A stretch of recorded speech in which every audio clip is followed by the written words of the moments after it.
Welcome to Innovator Insights. Grab a coffee, settle in, because today's conversation is going to stretch your brain a bit. I'm Scott Fisher in New York. Our guest today is Will Richardson. Now, if you've been in the innovation or education space for a while, you probably know his name. Years ago, Will was considered a pioneer for his ideas on technology. He was the guy showing us how Web 2.0, blogs and podcasts were going to democratize information and change how we learn forever. He was the ultimate techno-optimist. But over the years, Will's focus has undergone a massive evolution. Today, he isn't just looking at how to tweak the system with shiny new tools, he's looking at the system itself and arguing that it's fundamentally broken. He's now a leading voice on systemic change, and his new wave of innovation is much more radical. He's challenging us to unlearn everything we know about how organizations function and prepare for a completely different kind of future. He's also an accomplished author and highly regarded speaker who is featured regularly at events and has appeared on the TEDx stage as well. Will, welcome to the show. It's great to have you here. Where are you joining us from today?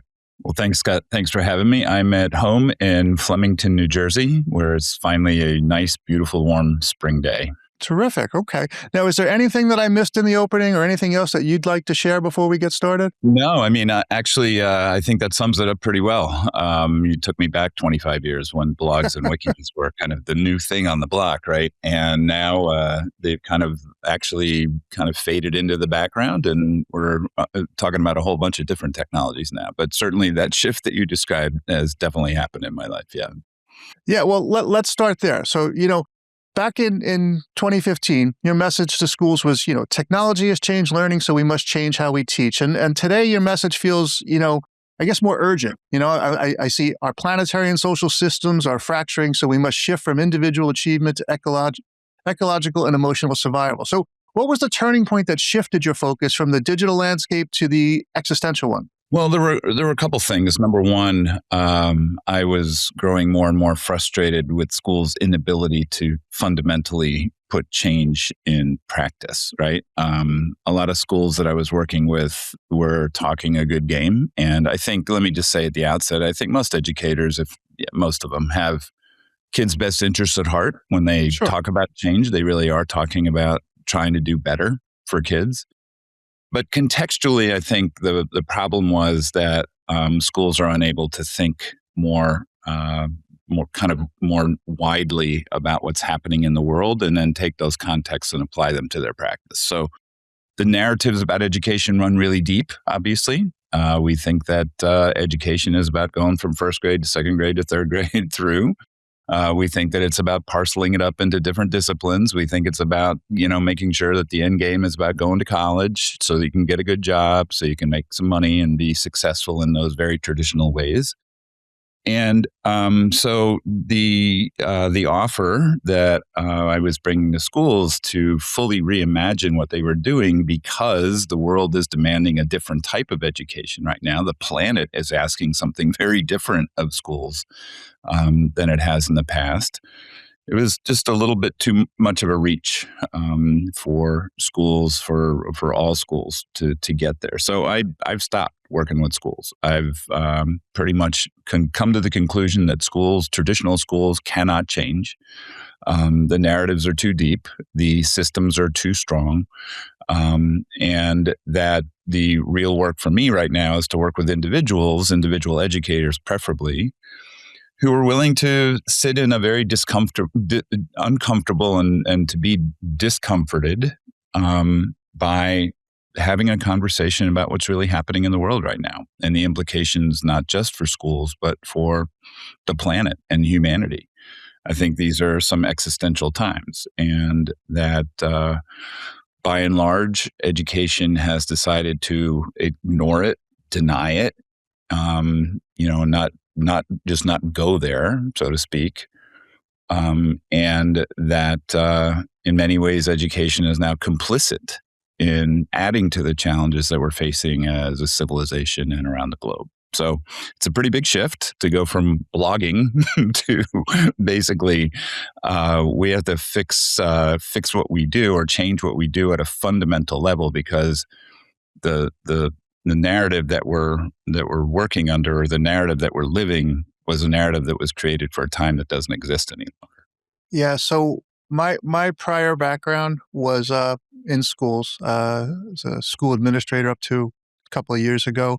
and I'd worked in school systems for over 30 years. I can completely attest to what you're saying as being truthful in that I think in every organization I worked in anyway, the cabinet, the leaders in the organization, they were sincere in wanting to implement change, but it was the how and how do we get there? And we've always done things a certain way, or there were so many different factors that limited their ability to be creative or to change things that we just ended up doing the same thing over and over again, and maybe called it something different or tried something different. And we threw some tech into it, and thought that was going to change the world. And as you well know, that didn't happen. I mean, a lot of the people that will listen to this show are tech founders and entrepreneurs, and there's a danger in those people thinking that a new piece of software or AI is actually going to solve what is actually a human or a cultural problem, So what's the danger in that, in your opinion? Like, how do you see that as being harmful in a way? Well, first, let me say, for me, the question has never been how as much as why. That's been the real struggle for schools. They've been unwilling, and I think for most institutions, right? They've been unwilling to really embrace the why question. Like, why do we exist right now? What is, why is it that we're doing what we're doing? Why do kids need us, right? And so just, having just stipulated that, I think it's the same problem then when you try to bring technology in, right? I think the real potential of, let's say, Web 2.0, when it first came in around the turn of the century, which sounds so long ago, but I mean, 25 years ago when I was first using blogs in my classroom, I think the real potential was to give kids and to give ourselves agency and to give us voice and to allow us to connect and communicate with people in ways that we'd never been able to. And I think, aspiration of those technologists early on was that it was going to change the world in some really good ways. But then the money came into it, the business opportunities came into it, and it was co-opted. And Sure. The algorithms co-opted it. And we have never really learned how to deal with the algorithms. And you can see the ill effects of that when you look at the impacts of social media now on kids, on politics, on all sorts of areas of our life that we are being separated more and more into different buckets, into different groups by the algorithm, which basically wants us separate, right? It wants us to be in these kind of isolated spaces where they can really hammer home the content or whatever else. And I know this sounds like it's getting off topic a little bit, but it's Not at all.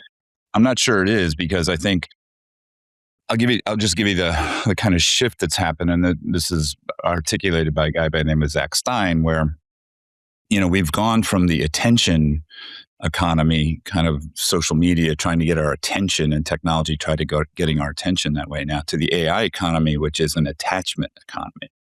And I think it's a really interesting shift, right? Where it's not so much now about having our attention as much as it is getting attached to the technology. So I think the real challenge with AI is it wants us to be attached to it. It will talk to us in ways that social media couldn't, right? I mean, it's talking to us. It's learning about us. It's trying to figure out who we are.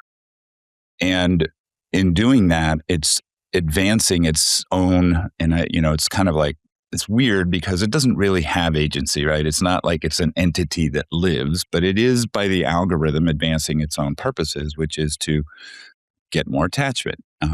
At the end of the day, AI is about money. All of these things are about money. And the more time that you spend on AI, the more money that people are making, right? So I think that the real concern right now with technology, or the real tension right now with technology, is that I think technology has amazing potentials, but they are being undercut by simply the pursuit of profit on the part of the corporations who are creating these technologies. Right.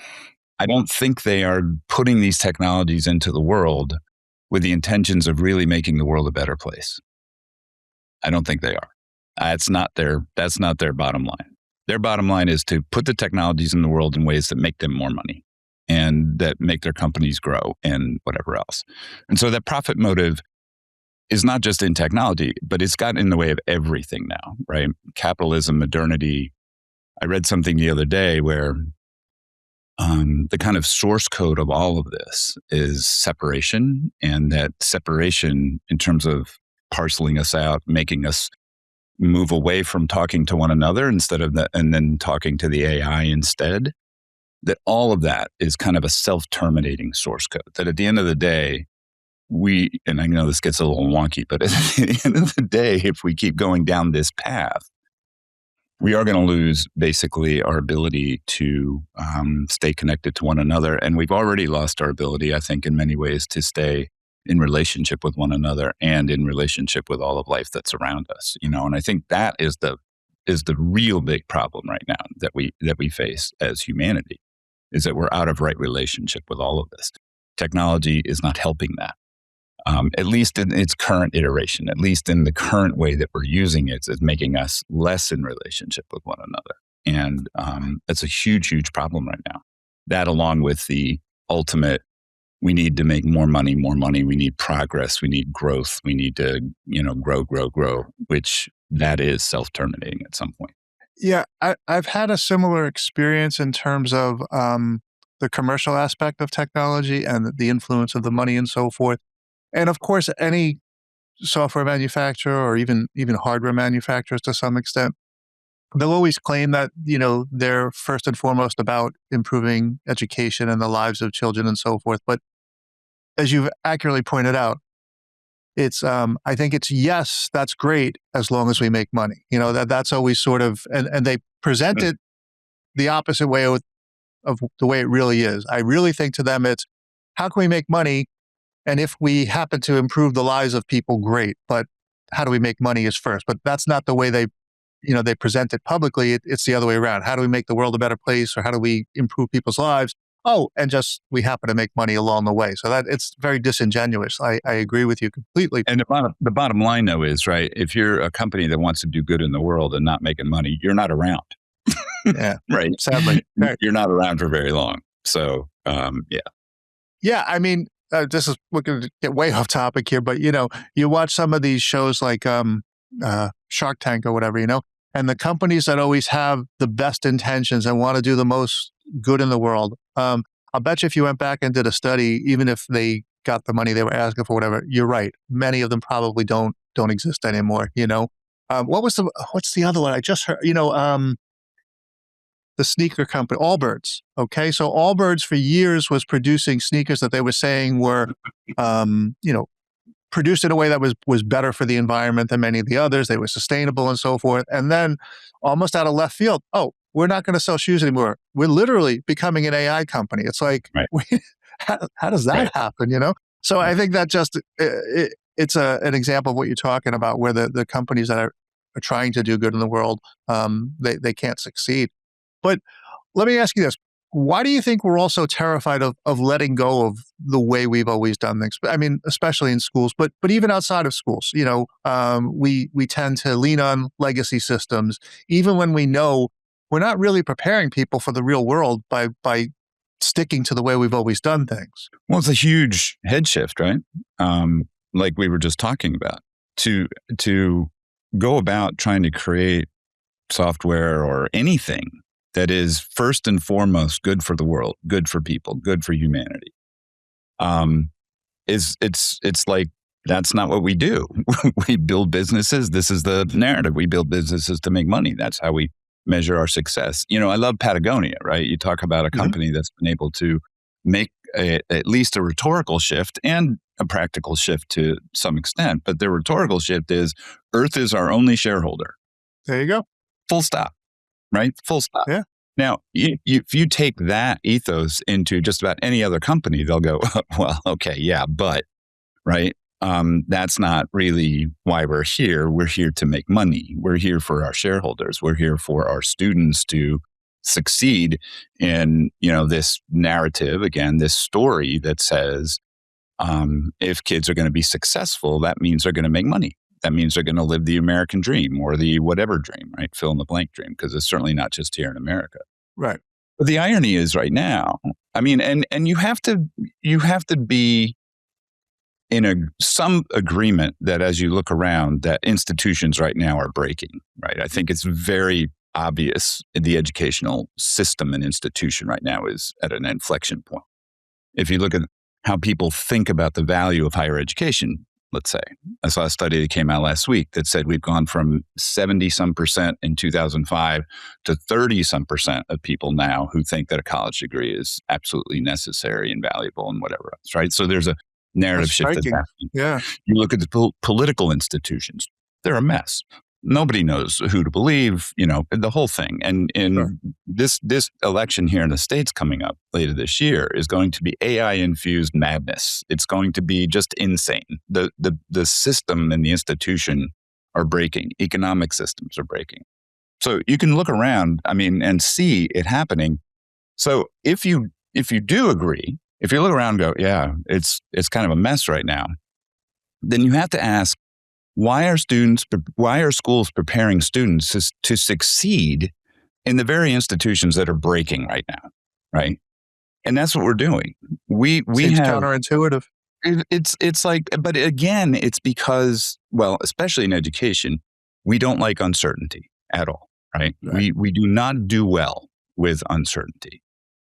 But the other thing is that if you are an educator and you look at the world and you look at what you're doing in your classroom and you go, this is not helping my kids right now, this is not serving them for the real world and for what's to come, then that requires that you are willing to fundamentally change your value proposition in the classroom. That you are willing to go not from here's what you need to know to be successful to I don't know what success is going to look like in the future. Let's ask a whole bunch of questions. Let's learn our way through it type of things, right? So the whole pedagogical approach changes, the whole outcomes change. And you fundamentally have to redefine your value, right? Because I taught for 22 years and I thought I was a pretty damn good teacher, right? Because my kids were succeeding, they were da-da-da-da. And that's because I was basically imparting my knowledge to them. I was the one who was kind of the expert. And now if I'm in a classroom right now, I'm the really good questioner. And I'm the one who really wants to provoke some interesting thinking, some interesting research, whatever else. I don't have the answers. Anybody who looks around in this world right now and go, oh yeah, I have the answer. I can figure that out.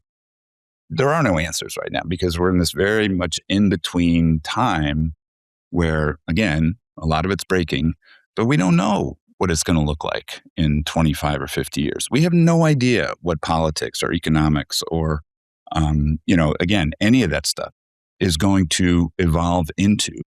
But it's pretty clear it's not going to be what it is today because it's just fundamentally not working any longer. So it's really hard to, admit and stop denying that these things are happening. And then B, to then look at yourself in the mirror and go, I got to change who I am. And what happens in that, in even schools that kind of get to that intellectual point where they go, yeah, we have to change who we are.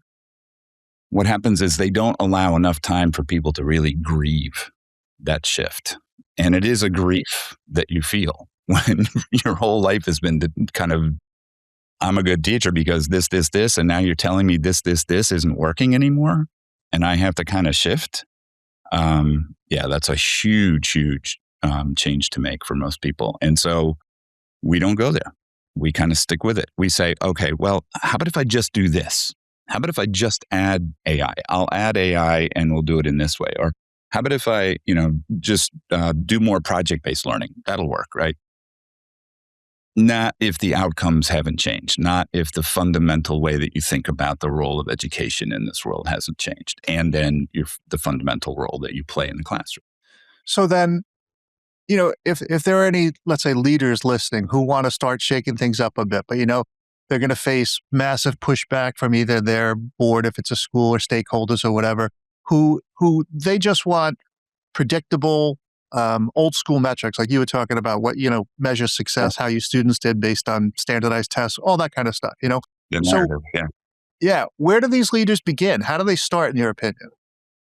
The ones who want to make the change. Well, if I'm going to be really honest about it, they can't.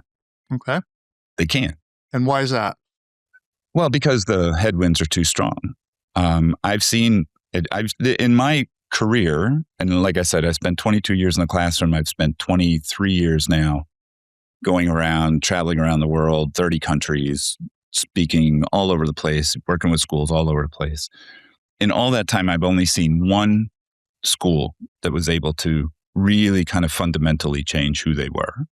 And that was a leader who had a vision, and it was an independent school, which makes it different because there are different people or different ways that you have to kind of respond to, all that kind of stuff. And he stuck with it for 12 years before he finally got it to a place where it was a fundamentally changed school in terms of practice. But then, even then, they struggle with the why, right? Even then, they're still about getting kids to college, getting kids into good jobs, that's the narrative for them, right? So any school leader that's looking at it and feels frustrated by the fact that they're seeing this increasing dissonance between the outcomes of schooling, what's happening in school, to the realities of the real world and what kids are going to need to flourish. I don't even use the word successful anymore because I have no idea what that's going to be, right? So getting kids to flourish in whatever contexts they are living in, for any leader that looks at that, go start a school. That would be my suggestion. No, and I'm not lying, right? Go start a school. Or you're going to be forever frustrated and forever trying to do things that add up to probably not much change, if any, in the long run. And your efforts, if you really, really want to, make an impact in a different way, would be better served by finding a couple friends or whatever else and trying to invent something new. Because you're not going to be able to do it. Now, having said that, all of that, right? There are still things you can do to make the experience of school a little bit better on the fringes, and you should try to do that if you're trying to stick with it. But it's not about bringing in AI. It's not about technology. It's not about project-based learning. It's not about most of the things that schools are trying to do. 100% what it is about relational repair. It is, how do you build better relationships between kids? How do you bring them back into community with one another? How do you bring them back into community with the place that you're in? And again, I think it's the problem that we have right now, and schools contributed to this, is that we simply see ourselves as separate from one another. And schools do this by age groupings, by discipline groupings, by, telling kids that they get a certificate and the other kids don't get a certificate because of some honor or whatever else, right? So we continually do this separation piece. Stop doing that. Stop doing that. Maybe you can not grade some stuff. Maybe there are ways that you can do multi-age, right, types of experiences. Maybe there are ways that you can combine disciplines. So if you're going to stay in a school, I think everything that you try to do should be based around this idea of bringing us back into understanding. And by the way, most importantly, if not, the first thing you do is get kids reconnected to life around them, get them outside, spend time understanding that we are not separate from nature.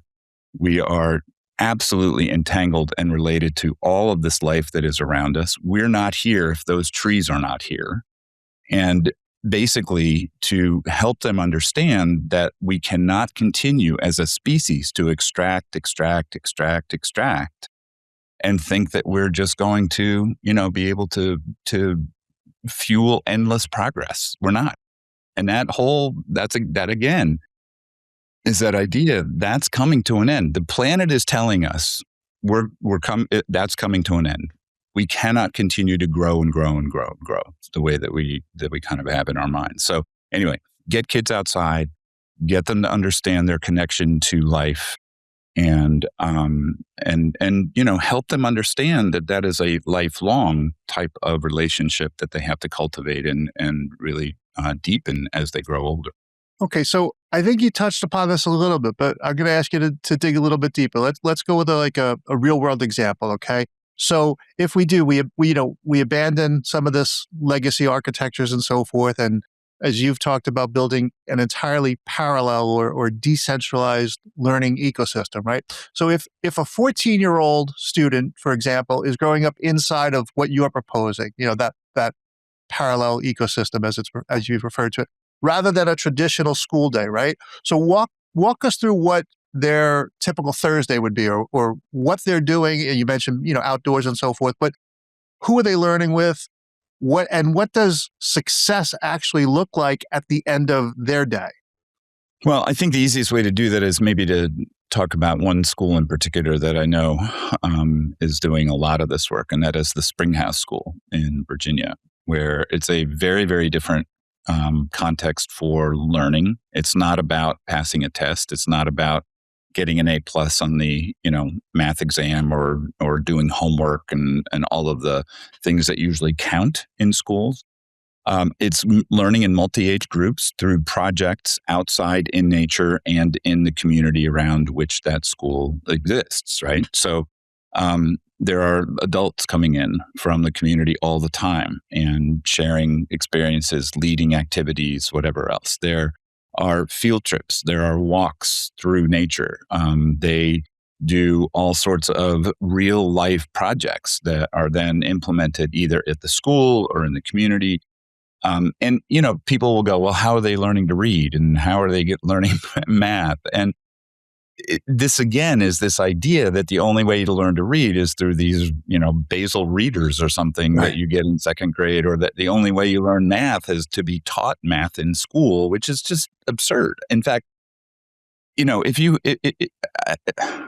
I get really worked up about this, as you can tell, right? If You're you really, passionate about it, and I yeah, appreciate it that. is. But I mean, and part of it though, so let me go even further back, right? Part of it is that if you go to 20 different educators from 20 different schools and ask them how to define learning, you most likely will get 20 different answers. Even if you go to 10 people at the same school, you'll likely get 10 answers. Yeah. And likelihood is that all 10 of those answers really don't capture what learning is. Learning is the most natural thing that humans do. We can't stop learning, right? I used this example on a LinkedIn post the other day, but I said, the one thing I learned most in trigonometry was that I hated trigonometry and that I hated math, right? And that's not what the teacher wanted, but that's what I learned. And so you can't, when people think that schooling can teach certain things and kids learn them, quote unquote, they don't really understand how learning happens. Learning has to be, and actually they do know, but they just don't do it, right? So one of the things I've done throughout my speaking career is I'll go and I'll ask, what are the conditions that are required for you to learn really powerfully to people? And they'll say the same things. I have to have some agency. It takes time. I have to have a passion for it. I need to have, collaborators, all the things, right? It's not constrained by time. It's not graded. And everybody knows what those conditions are. But then when you look at the conditions that we create in schools, it's desks in rows, 45-minute class periods.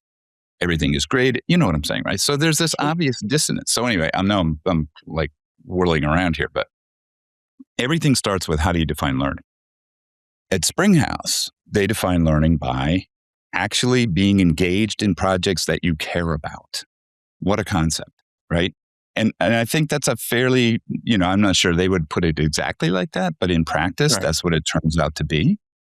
Being engaged with other people in community who you care about to do things that you care about, which is, I think, pretty close to how all of us learn, right? It's pretty close to how all of us would say, yeah, this is meaningful to me. That's why I'm learning it. This isn't meaningful to me. I don't care. I don't want to learn that type of thing, right? So, it's about creating the conditions for learning to happen in deep and powerful ways. Conditions that we all know, but in most cases in schools, conditions that we don't create, conditions that we don't implement. So at Springhouse, there's not a bell going off every 45 minutes. Not every single thing is graded. In fact, I'm pretty sure, I may be wrong about this, but I'm pretty sure that they have collaborative grading. They have collaborative assessment where teachers and students sit down and they talk about, well, what did you learn? And what did that mean? Their kids go to school, go to college if they want to go to college. So it's not like, you're like closing off a path to your future if you go to a school that doesn't have all of the things that traditional schools have. My daughter didn't go to college and she's great, right? So anyway, part of this, Scott, is that most educators don't have that picture in their heads of what an alternative way of thinking about an education in school could be, right? All they know is, well, this is all I know. There are 8 periods today, and I've got to teach math, and I've got to be on this page pretty much in the curriculum, or else you're following the year, and you need to be at a certain point at a certain time of the year. So the idea of kind of, well, kids are kind of choosing their own thing to do, and they're figuring out ways of creating things, and most educators' brains just kind of can't conceptualize that as a way of really, learning in a place called school. Yeah. So I agree with everything you said, and the whole discussion about the value of a college education these days. I think you and I could probably spend hours on that as a separate topic. The merits of that. But coming back to sort of what we're talking about here now in terms of AI can do so many things for you these days, right? I mean, create an essay or write code very quickly, but going back to sort of the concept of the school that you were just talking about and your approach to what you think we should be doing in the schools or I shouldn't say it that way, but let me ask you this. What's the human skill that you think we should be cultivating more in today's students that we're not? Well, I think, again, the ability to relate to one another, the ability to be in relationship, in trusting, kind relationship, and really holding others in care. I know, it's weird because my brain kind of goes, oh, they're going to think that sounds really woo-y. Well, yeah, I mean, but that's really what it is to be alive and to be in relationship, right? To have empathy, to really understand what other people are going through. And I think, again, in the United States, at least, we have no real concept of what's happening in 80% of the world. We have no real idea of different cultures, different ways of living, different people with different priorities. We have no sense of indigenous cultures, indigenous teaching and learning, and how, those folks really are in relation with nature 100% of the time, and that really they think, 7 generations in the future. I know it's kind of a catchphrase, but most indigenous cultures are really, every decision they make, they're thinking, well, how does that not only impact us, but how does it impact people in the future? I think that's a skill that has been ignored totally. Everything is about this moment right now and what the implications are. So I think there's a lot, there's a lot of just ways in which humans function that has been basically tempered down in service of, again, this immediate sense, the narrative or success story that we hold in terms of what we need to do right now in order to get to whatever goal we've set for ourselves. So I think it's hard because, again, like imagination is another great skill, right? That humans have that has been absolutely reined in schools. Any kid with an imaginative idea is usually told, no, that's not in the box here that we have to be in, right? So it's all about, all those things that make humans incredible species on this planet, not just the feelings, but also the intellectual abilities that we have that are, again, being kind of co-opted right now. Earlier, you mentioned something that stuck out of my mind because I've always felt strongly about this, in that I think we need to be teaching. It's very important. We need to teach our students to be thinkers. And you were talking about, being the questioner as opposed to the lecturer, and asking questions. I think that's really important. And this ties into something else you just said a moment ago. That's what made me come back to it about, I'm going to get all sorts of nasty grams about this, but I'm going to say it anyway. The United States is so U.S. centric in thinking, the people in the United States, that we are the world. Okay. And I'm not trying to knock our country and all that. I love our country. That's not what this is about. But I've had in the last couple of years, being associated now with a global organization, I've had the opportunity to travel and meet the people that make up this organization that work from around the world and live around the world.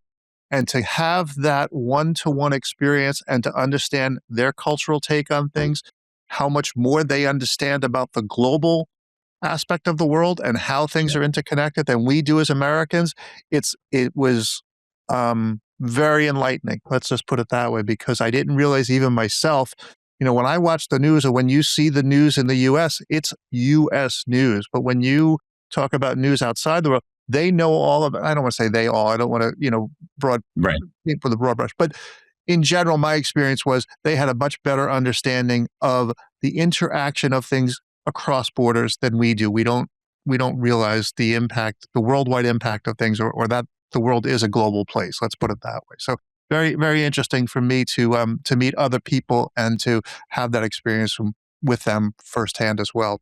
And I think that goes back to that whole idea of separation too, right? That in the United States, there is this sense that we are separate from the world. We are, whatever adjective you want to use, right? Yeah. But we're different in some way, and that's a problem. I mean, borders are a problem, and not that we should open up borders, but I'm saying borders separate us, right? Right.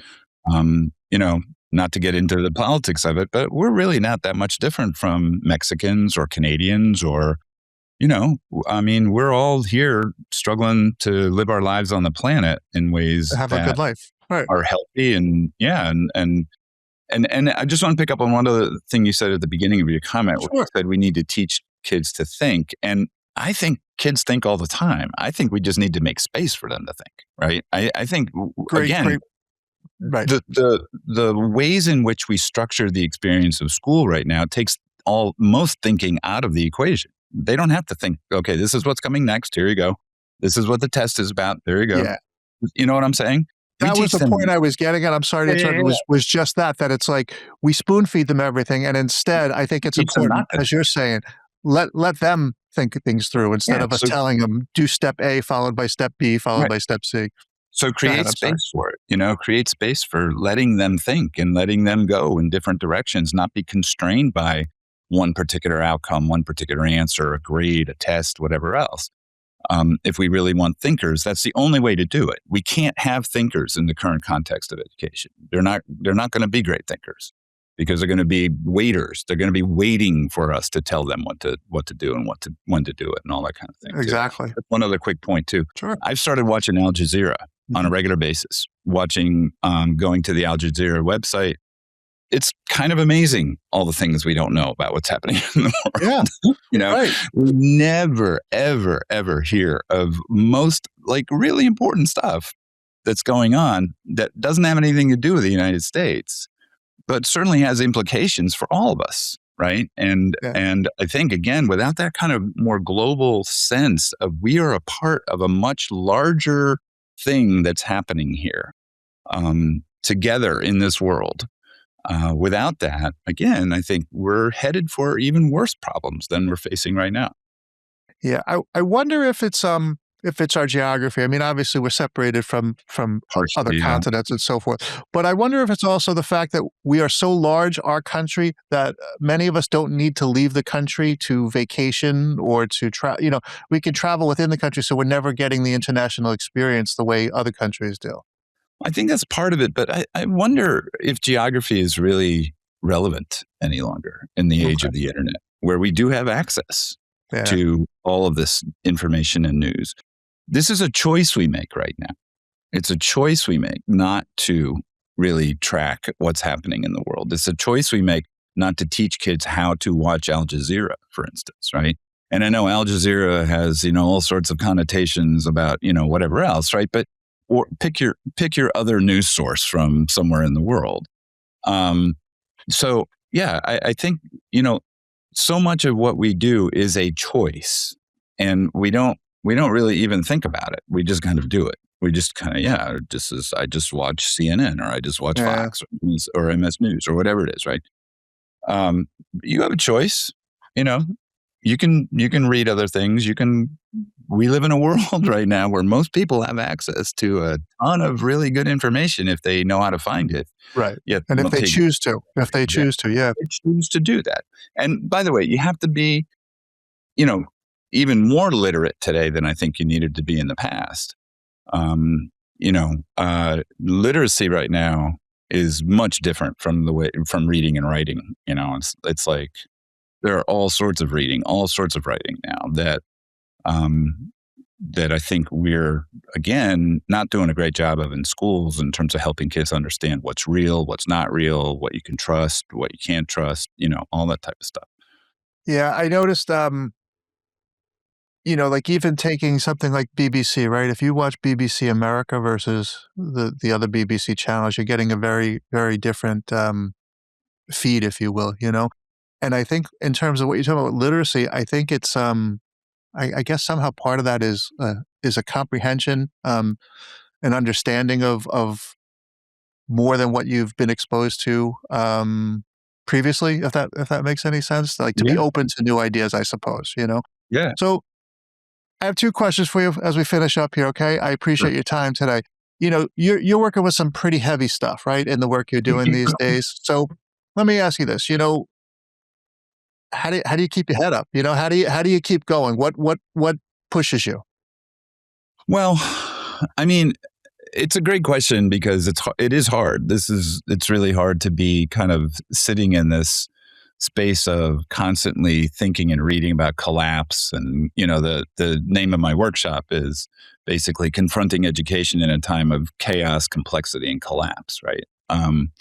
So it's not an easy space to inhabit most of the time. I think if most people, in fact, I'm pretty sure almost nobody reads as much as I do. I'm sure some people do, but you know what I'm saying. In education, I'm reading all day, every day, and then trying to curate out what are the most relevant pieces for my audience, which is educators. What are the things that are going to get them thinking hardest about the world and really kind of tweak them? So anyway, it is confronting anything is over a long period of time is really hard. Luckily, I've gotten into a pretty regular kind of morning ritual of gratitude meditation, of just just silence and just being present. I really worked on going outside more, being in nature more, Right. finding time to really just feel my relationship with the life that surrounds me, and to try to work on seeing myself as as kin rather than just this species that just continues to extract and use. Yeah. Really try to think about my own consumption, my own complicity. It's a lot, and but I think that it's worth the time and the effort and the struggle, because I think that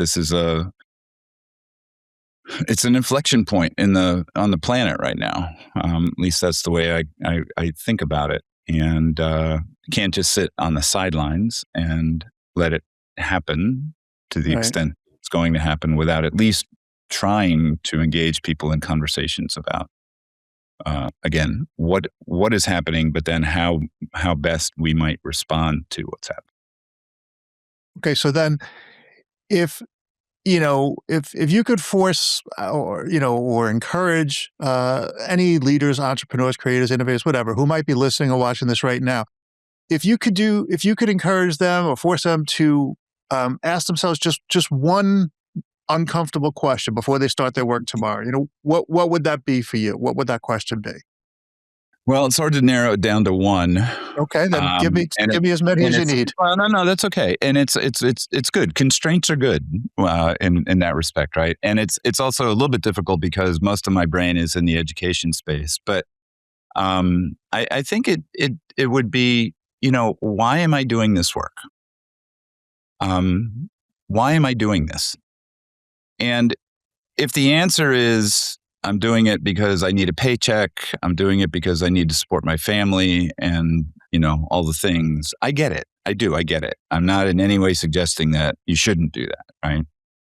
But if that's the only answer, then I would suggest that maybe it would be good to think about, well, how can you make more of an impact? How can you make more of a difference? How can you build your own capacity? How can you learn about the things that are happening right now in ways that might allow you to impact your work in some positive ways? The group that I work with in the workshop, and we've started this other group called the Commons now, which is a group of workshop alumni. Actually, the thing we're talking about on Tuesday is how do we bring these conversations out into our communities? How do we begin to talk to other people about what we see, what we understand to be happening? And I just think it's really important right now to just take stock in terms of how are you related to the people around you? How are you in relation with life on the planet? And why are you doing what you're doing? Whether that's in your professional life, in your personal life, I think there's a really harder answer to that question now that is really important for us to grapple with. So that's kind of a long-winded answer, but I think that would be the first and foremost question. If it was educators only, I might also go with, how do you define learning? Okay, because Spend some time with that. that's funny. You tagged that at the end. You added that at the end because I was thinking to myself, the first response. I think it applies to everybody, whether it's in enterprise, education. So it's interesting that you added the piece for education, and I couldn't agree more with you on that. So listen, Will, this has been great. I really appreciate this. And anybody who wants to take a deeper dive into Will's work, we didn't really talk directly about the manifesto, but I will put a link on the show notes for that, as well as anything else you'd like us to share with the people. So I appreciate you coming in today. It's been a really, I found it to be a very interesting conversation. So thank you very much. And before you jump onto your next task, folks, anybody that's watching or listening, if you're listening to the audio version on Apple or Spotify, loving the pod, leave us a quick review or rating. Makes a huge difference. If you're watching us on YouTube, you know the drill. Hit the subscribe button, smash the like button, ring the notification bell so you don't ever miss an episode. And also a huge shout out to our sponsor, GAT Labs, and the absolute powerhouse of a content team. They handle everything behind the scenes of keeping our website running, to editing the video and audio and handling all the postings so that this show actually reaches you. We couldn't do it without them. So thank you to the crew at GAT Labs. And Will, again, thank you very much for your time today. I really appreciate you being here with us. Thanks for having me, Scott. I appreciate it.